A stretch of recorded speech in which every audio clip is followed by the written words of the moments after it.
Well, we reached the end, almost. We still have one more episode to go after this one. This is the second to last one. And the funny thing is, you're going to be getting this video the day that they actually crown the Celebrity Apprentice, but we can't talk about it until next week. That's how it works. In which case, it'll be totally irrelevant. But... No, not necessarily. We'll still have some fun with next week's video. So, obviously, we've been following along Celebrity Apprentice pretty close this season, and we're going to continue to do so. Now, apparently, because ratings were so good, they decided they wanted to do a clip show, basically, and completely confuse you to think that it was going to be like 15 minutes. Nope, full episode. Yeah, that was bizarre. Yeah, so we got a clip show, basically, talking about, like, the top feuds and everything. It's, like you mentioned to me off camera, it's really interesting that a lot of the feuds and a lot of the content from this season is pretty high on that list. That's weird. Are you really surprised? Kind of, because there's a lot of stuff here I wouldn't necessarily put on there. The orders were, I don't even know why they bothered with the number 5 and number 4, because they were not in a particular order. No. Like, the fights did not have Arsenio and Aubrey. Yeah, that's weird. And the firings did not have Lou Ferrigno saying, "Take it back, I don't want to be fired." I was waiting for that one. I was disappointed. Why was Kevin Jonas' firing there? I don't know. I mean, I get, the surprise factor. That's not memorable. But, I don't get it. Melissa Rivers, that's the first time I've ever seen that. That seemed like that was quite a fun time. Yeah, that was probably the most messy of the celebrity ones anyway. And apparently, like, putting over the fact all the top fundraisers, everyone, like Paul Sr. and Trace and Marley and John Rich. I mean, it's a lot of combinations. It's not necessarily just one person. It's usually just a combination. So, yeah, that led us to the final task. The task I've been waiting all season for. The Universal Orlando task, of course. So, obviously, I got a stake in this, so we're going to talk about it. And a hot dog. Yeah, indeed. We'll get to that in a minute. So, Geraldo, Vivica, and Lisa are trying to decide who's coming back. Well, the phone rings. And Lisa doesn't know Amanda's name, apparently, because she's like, hey, it's that girl. It's like, call him for Mr. Trump. It's because she hasn't really... Yeah, I think the only people that are on the... I think only the people that are on the chopping block and have to sit in the lobby like that and know who she is. Yeah. Apparently she did a lot of wicked stuff, like, that Bret Michaels talked about on, like, a radio show and everything. She, like would play with people's heads and everything and do it off camera, so... It was just some weird stuff that Bret Michaels talked about on a radio show somewhere. I don't know that I trust Bret Michaels, but... Yeah, he does perform regularly in this town. So... And not Eddie Money, who lives under the bridge in this town. But that's beside the point. He's got 2 tickets to another airport. So basically, I always bring that up every time we talk about this. The entire other team has been fired. So it's down to the 3. So obviously we're going to have one quick firing and then we're off to Orlando. Well, Vivica just couldn't stand up to the journalistic background of her opponents. This is another one of those things where it really just depends on the person and the time frame and I guess how it goes with the whole... This could have easily gotten 2 different reactions. I agree. Because I think she got the reaction she was going for with the, well, I'm really impressed you'd say that. I've never had anybody say that before. Or he could have gone the, are you fucking stupid? Why would you say that? Yeah. Everyone pleads their case to why they should stay. Geraldo thinks Lisa is his perfect final match. And Lisa puts Vivica over as a good leader, but Geraldo overall is more experienced. That's understandable there. Vivica says Lisa is better and needs to be in the finale with Geraldo. People need to stop doing this. Seriously, you're screwing yourself and your charity by doing this. So, obviously, Vivica's gone. And you could tell that Trump didn't necessarily want to fire her. He just kind of had to. It may have been, maybe with, all the Kenya drama, even though it was over now and they finally reached the end, she felt like she had done her job here and was done with everything. So, after Vivica's fired, they finally have the finalists. This is the battle of the journalists. This is the battle that I'm kind of surprised actually happened. There was a clear, to me, that Geraldo was going to do really well. I just didn't necessarily know he was final two, but... I kept telling you he was. I don't know know. why you kept going the other way. I know. So what's the final task? They're going to sell Universal Orlando vacation packages. They only have 10 of them, and they need to get top dollar. So it's a fundraising task, but it's also a different kind of task as well. So they have to bring in people from the season, obviously, to help them with the final task. I don't necessarily think they picked their teams. Obviously, they didn't. No animosity, a fair fight. So Lisa and Geraldo are going to shake hands and let the best person win. Well, let's see how that goes. I would have loved to have known. He kind of somewhat told us in that little interview segment, but I'd really like to know exactly what the very first thing was in Geraldo's head when he walked into that room and saw Ian. Yeah, we'll get to that. Don't worry. So they fly to MCO on Trump's business jet, and they get off there, and they get to Universal Studios, Florida. And they are in a place they use for like conventions and for like special events. Their war room, of course, the first thing that is seen is the team for Lisa actually works quite well. It's Kevin Jonas and Johnny Damon and Brandy Glanville. I had to remember her last name for a second there. I don't have it written down here. So she actually has a really good team. They're going to work together. Don't forget about how much Johnny and Brandy are BFFs and might want to stick leashes on them. So, but we'll get to that in a minute. Kevin's back for redemption, obviously, to take down the evil Geraldo Rivera. So, yeah. So they need their own sitcom where they just fight each other. I totally would watch it, too. So Lisa makes a... Battles of wits. Oh, yes. Lisa makes a quick call to Olivia Newton-John and right away procures her services for later on. All right. So apparently she's going to play the task that's going to be airing tonight. Sure. So they come up with their concepts. Well, Geraldo decides he wants to dress up like Harry Potter and take children through the wizarding world of Diagon Alley. Yeah, that's going to get over well. You could tell everybody on his team was kind of... I'm going to just like Harry Potter and I'm going to be an investigative journalist. They were just kind of like, well, it's his loss, so we'll just go with it. We won't argue with him. Assuming it's not a good idea. We'll see. Well, it's funny because Lisa brings up the magic of memories and the fact that Universal has, as you guys know, if you watched any of the other stuff on this channel, you would know how big of a Universal supporter I am now. I know the name Suro and Disney, but don't let that fool you. When it comes down to it, Universal's become a player, and for Universal to have a marketing campaign that would talk about magic and memories when Disney's right down the road, yeah, I think Universal's going to go straight for that. But we'll talk about that in a minute. Ian still thinks he's the strongest competitor. Because, why not? So, Ian shows up with Vivica and Lorenzo, because like you said, it has to have a director. So Lorenzo's going to have to take over here. I love that Geraldo actually showed up and said, I was actually just thinking about Lorenzo. Yeah. Wasn't thinking about Ian, but he's like, I want to reset. And he's like, dude, there was no problems between us. I love the fatal reset button thing where he was going for... It was Geraldo going for let's press our thumbs, and Ian went for the fist bump. Geraldo comes up with a brilliant line, Harry's world is your world. Yeah, that worked. Lisa, again, playing into more Universal. They basically trying to turn into a vacation destination. It's easy for you to say. For families. Again, something Universal is trying to get over right now. So, Dad has an itinerary, and everyone else kind of goes off their own merry way, but Dad eventually, lightens up and becomes part of the fun. Okay, that might work. Who knows? It's possible. So, wow. With these, it really depends on execution, because on paper, neither one of them really jump out. No. You have to highlight everything.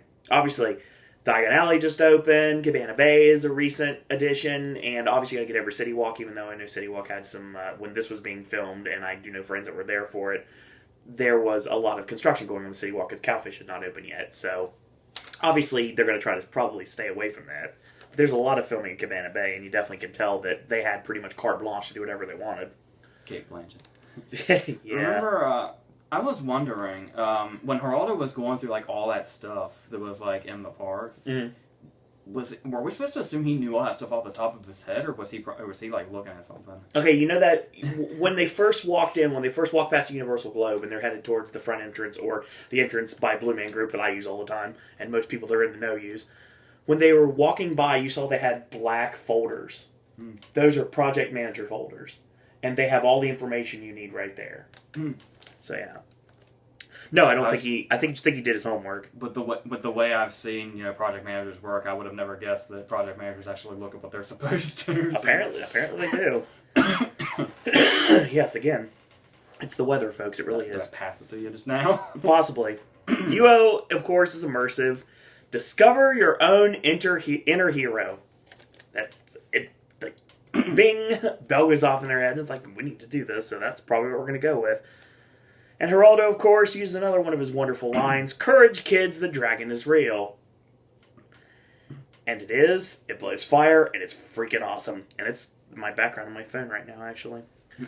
So Lisa's team goes off to Cabana Bay, and apparently she gets a $120,000 donation immediately over the phone, so everybody's like marking out for that. Alright. So, Brandy and Johnny at this point, we see them eating food. And obviously, we're going over the fact that everybody on their team is at Islands of Adventure. And if you don't know, Islands of Adventure, okay, it's basically, Universal's played out like Disneyland is in California. You have an entertainment complex in the middle, which would be City Walk, and you have a park on one side, a park on the opposite side, like Disneyland. You have California Adventure on one side, Disneyland on the other side, and you have Downtown Disney right in the middle, right? So obviously, it's a hop, skip, and a jump on the way, but it's not that easy. Obviously, when you're a celebrity, you can just drive over, but normal folk have to take the Hogwarts Express to get from park to park, or they have to walk all the way across City Walk and go over to Islands. Well, Johnny and Brandy disappear. And they were getting some food. And they are clearly at Universal Studios Florida. Now, granted, this is obviously either an editing snafu, or this was just one of those, like, it reminded me of when Michelle got lost at on the episode of Full House, when they were filming at Magic Kingdom. Manufactured drama. Oh, yeah. Oh, I know. When I say editing snafu, I'm giving them credit. Basically what I'm trying to say. So it is manufactured drama. Brandy and Johnny, BFFs forever, are standing on the bridge to London on the waterfront, and you can see Springfield in the background. You can actually see like the fountain at London as well. And their teammates are in Marvel Superhero Island in the other park. So yay. I'm sure they paid attention to that. I thought that was kind of funny though. Worked for me. So Lorenzo has this idea to sell packages. He wants to sell one, and Ian says, "I'm going to sell one." It's like, okay, that's fine. Geraldo's like, "Oh, I want 7. I want 7 packages. I'm going to sell them all." And Felix is like, "I'll take one." It's like, "I still want 7 packages. It's okay." So Geraldo needs to ask everyone he can, which is great because he's already been through his Rolodex quite extensively through the entire season. It's wondrous to find out who he actually still has in his back pocket. I don't know how deep the pockets of Geraldo's friends are, but obviously it's helped him so far because he didn't lose as a PM. So, and he didn't lose a fundraising task. So, yeah, he probably has a lot of rich friends. Continue. Like Josh Groban, apparently.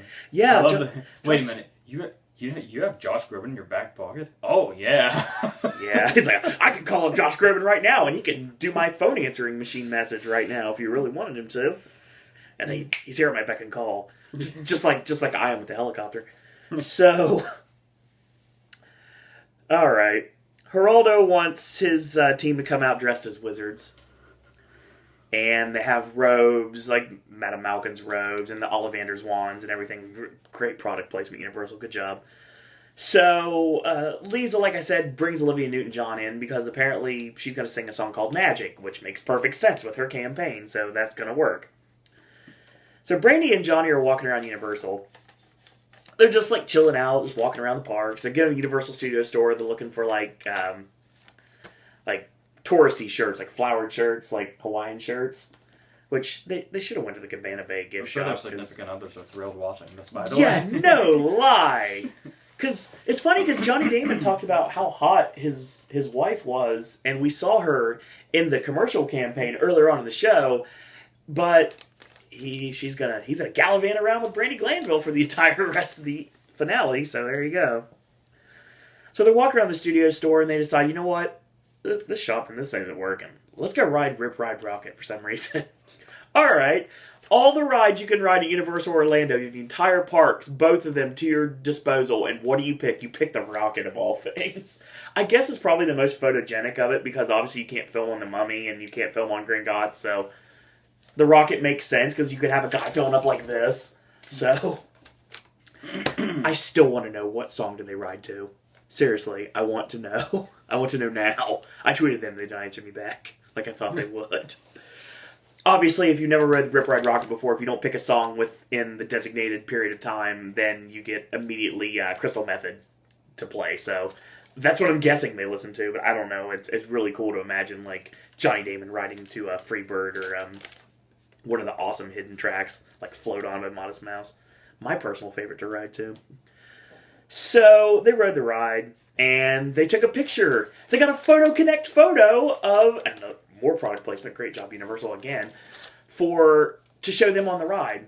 And they bring it back. It's like, look what we did! Look what we did, can this help? And he's like, no, this can't help. No. Seriously, you just rode a ride? Where's the shopping? You see what happens if you send Brandi to go shopping. It doesn't really work very well. So, yeah. They're eating in the War Room, and you can tell it's Hard Rock Cafe. It's probably from the kitchen, That's another thing about the manufactured hot dogs drama is... Yeah. You think somebody who looks like Brandi will have had that kind of hot dog, and in the very next scene, they're having a burger that looks like this thick. Yeah, it's definitely the burger from the Hard Rock. You can tell with the fries. So, Johnny's really proud of his Transformers pictures. So, yeah, there's that. So, Geraldo's filming poolside at Cabana Bay, and I've been in that pool. It's pretty freaking awesome, and it's really photogenic, and that's why both teams jump on it. But here's the thing. Don't forget, Lorenzo's supposed to be the director here. Geraldo gets up early on, takes the van back over to Cabana Bay, probably staying at Portofino if I had to guess, or the Hard Rock since it's product placement everywhere, and he's going to set up his own set list, his own shoot list for shots he wants, and forget what Lorenzo wants. I don't know if it's going to work out to his advantage. So Lorenzo and Vivica are just pissed off that he is completely taking over because he's the project manager. He's probably supposed to do that. But it's all about teamwork to try to get him to win the final task. Why would we work for you if you're not going to contribute to the team? Makes sense, right? Yeah. So, apparently the kids that Geraldo wants to walk around Diagon Alley with, they're not there.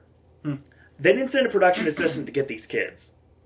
They sent them to the War Room, and then Geraldo has a meltdown. And it's got to be funny to people that were walking in City Walk at the time, because he was walking by the steps to head up to the Hard Rock. He's walking that way, and he's like making a scene. Like, if someone did this and it wasn't a celebrity, or even if it was a celebrity, someone would be paying attention. It's like, oh, this is kind of out there. And he's like, forget it. You know what? I'm going to do this myself. He basically pretty much abandons his team. So Geraldo is completely making himself in charge of every shot. He took over as the director. He pretty much fired Lorenzo. And it'll like you said, it'll probably be resolved in 5 minutes at the beginning of this episode. That's our cliffhanger. Yeah, no lie. Like I said, the only thing missing was that Full House music when Michelle was missing at the Magic Kingdom. So yeah, that's what we've got. You missed Ferguson. Yeah, I always do. That's the reason last week's notes were still by the trash can. Okay? It just looks like a whole stowaway of rejected ideas or something. Seriously, it's like all these notes, like all my wrestling notes, all my Apprentice notes. I mean, I've got all sorts of weird stuff around here. It's like if you took a shot at my trash can, you'd see a lot of failed ideas, just like you said. I mean, I have like 3 pages of notes for wrestling recaps, so there you go. But yeah, that's what we've got right now, and that's obviously we're getting us to the episode that's going to air tonight, and it's going to be the final episode, which we'll talk about next week. I know it's after the fact, but that's just how it works with time frame. So, everybody's coming back. I'm sure the manufactured drama about Vivica's phone being Gonzo is probably going to finally be rectified. Yeah, it's probably very anticlimactic. I'm sure it is. What's Kenny going to do? We talk so much shit about a show that we watch religiously. Yes, I know. I love... Well, I'm very curious to see what happens when Kenya shows up. And it's kind of like when they did the Real World reunion shows, when the cast members that they didn't like very much, like when Puck shows up. Like, I like the character of Puck, but he kind of rubbed people the wrong way. When he would show up and everybody was kind of like, get the hell away from me. Well, he is the most annoying character in Midsummer Night's Dream. Yeah, okay, I'll give you that. That's true. But yeah, completely different demographic on that question right there. So, yeah, that's Especially when Mickey Rooney played him. Yeah, oh, that's awkward. So, what we've got right now is we're leading towards our final, which is tonight. NBC, I think it's 8 o'clock, probably. It's a 2-hour finale, like it always is. Play up the final task, find out which task Universal Orlando liked best to present their brand, and obviously we're going to get some sort of a concert from Olivia Newton-John, and what it looked to me, I might be wrong on this, but it went by so fast I wasn't positive, it looked like it was Tony Orlando. He couldn't get Josh Groban, he got Tony Orlando instead, but he may just be hanging out there, and I don't know. Like, you remember Penn's final task last year when it comes down to it, he had all of the Vegas celebrities there, so it's possible, who knows? I don't know where, like I said, Geraldo's Rolodex, it's probably getting kind of thin at this point. But yeah, this is going to be interesting to see what happens with this final episode. It's going to be nice to see everybody come back. Obviously, going to be nice to see Sean come back. I had to mention that. I wouldn't be a video of mine if I didn't. So, yeah, it'll be really cool to see what everybody has done in the time that they've been gone and how their charities are doing, if they even talk about that. Then again, they're not even showing the checks this year, so who knows? So, yeah, we look forward to next year's Celebrity Apprentice, and we're not even done with this year's yet. So, are we predicting right now? Are you predicting Geraldo? Oh. His concept is very out there. I can honestly see it working, but I think Lisa's connecting magic and memories, which is something literally Disney uses all the time. The big question is what he takes into account when he decides, because throughout the entire game, Geraldo's been much more of a standout. I agree. But Lisa's just kind of been, consistent in her own way, so I don't know. And she's also has to deal with the Wonder Twins kind of gallivanting around the parks. So, it's anyone's guess. And he has enough respect for both of them that it could really be either one. And there's a lot of rumors right now, and it's all rumors, and it's all like hearsay and everything after the unfortunate passing of Joan Rivers recently that Trump wants a female winner this time around. But who knows? That seems like a reach, because that doesn't really seem... I know, but that's... related. It's a rumor thing. I mean, we have to talk about that here and there, so because that's just a rumor. But, yeah. Watch the episode tonight. Check out the finals, and like I said, it just depends on who does it better. Who can get their team together to actually get them to win. Because on Lisa's side, she has a team that she obviously is comfortable working with. Very creative team. But, again, Brandy and Johnny are off in La La Land. Or in this case, Springfield. And on the opposite side, Geraldo hates everyone. And they don't want him to win. And this would be a situation I would see them sabotaging him, but that's not going to happen. I don't know, has that happened before? Has someone sabotaged their... Not that I remember. That'd be something that'd be cool to see. But anyway, stick in and watch the finale coming up tonight. We'll talk about it next week, and that'll be the last Celebrity Apprentice video we get until we get another season. Next week's video, we're actually going to talk about a couple of the speculation for people we'd like to see on the show. One of mine actually did come true, so I was very happy with that. Not happy with how it ended both times, but still, we're going to talk about that to end that video next week. So that's pretty much what we've got. So tomorrow, NXT TakeOver Rival. I'm going to talk about that as well as this past weekend's edition of Impact Wrestling. On Wednesday, the Vlog of Randomness returns. Thursday, Sip and Snack. We're going to Fruity Soda. And Friday, we're actually going to be doing AJ's movie reviews, McFarlane USA, Hot Tub Time Machine 2, and The Duff. And to be announced, the rest of it. So Ashley returns with Gaming with Ash. And Sunday, brand new Versus. should be real fun. So that's what we've got. So thank you guys and girls up there for watching our Celebrity Apprentice coverage here on Pop, and join us for next week's episode where we talk about the final episode. So that being said, thank you guys and girls out there for watching. AJ, any parting words? No.